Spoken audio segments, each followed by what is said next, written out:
Hi guys. What up, Doug? I'm Nia. And I'm Brian. And welcome to Have and to Hold 2020. 2020, baby. Woo. Happy Back up New in Year. here. Happy New Year. Hey, we wanted to kick it off, this first video, with a test. This is Y'all a ready? test. You been studying? Okay, so what we're gonna do is we're gonna show you 3 slides, okay? And we just want you to take observation of what you see. Yep. All right? Here we go, and we'll meet right back here. No cheating.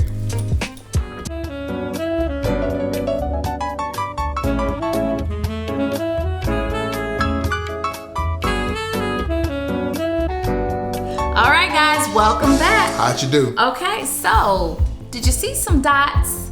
Huh? Is that what you saw? Okay, so those dots had colors. What colors did you see? And can you remember the order in which you saw them? Did you see an orange dot, a blue dot? In that order? In that order, hey. I don't know. Can you recall it? All right, well, if you did, hey, congratulations. You have great vision. You record well. You record well. You have good memory. No, that's not what it was about. But we really want to know, is there anyone among you that saw white space? Yeah. Huh? Most of you, 9 out of 10 of you, would probably see dots. And that is simply because our eyes are drawn to what stands out to us. Yeah, and what stands out to us is determined by our heart. Our heart is what says, this is what's important. This is where the focus needs to be. This is what I need to be thinking about and just honing in on. Right. This right here. Right. And you just completely omit all of this clean white space. The creativity, the potential that's all in that white space. And you know what? Let's take out the slide. Let's replace it with our spouse. Yeah. If the slide were our spouse and that dot represented a flaw or a shortcoming or maybe a mistake that they made. Okay, now we hone in on that flaw. Typically, we hone in on that shortcoming. Absolutely, and when you look at all that, when we look at that, all that white space with the dot, or your spouse with the dot, what's greater? Right. All that potential of your spouse, or the mistake they made. Right, and we tend to elevate. Remember, what you focus on expands, Absolutely. And we magnify the flaw.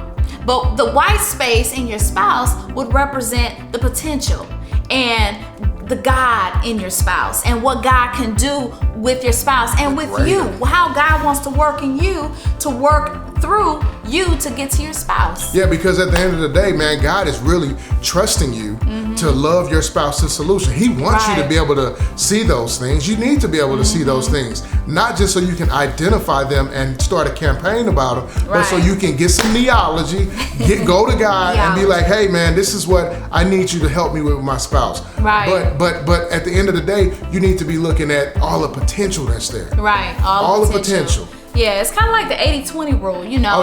We focus on that flaw. That flaw it's repetition in the marriage. It's constantly there. It's a constant issue. And we don't go to God. We don't use the potential. We don't use the 80% that's there. We focus on that little 20%. People will leave.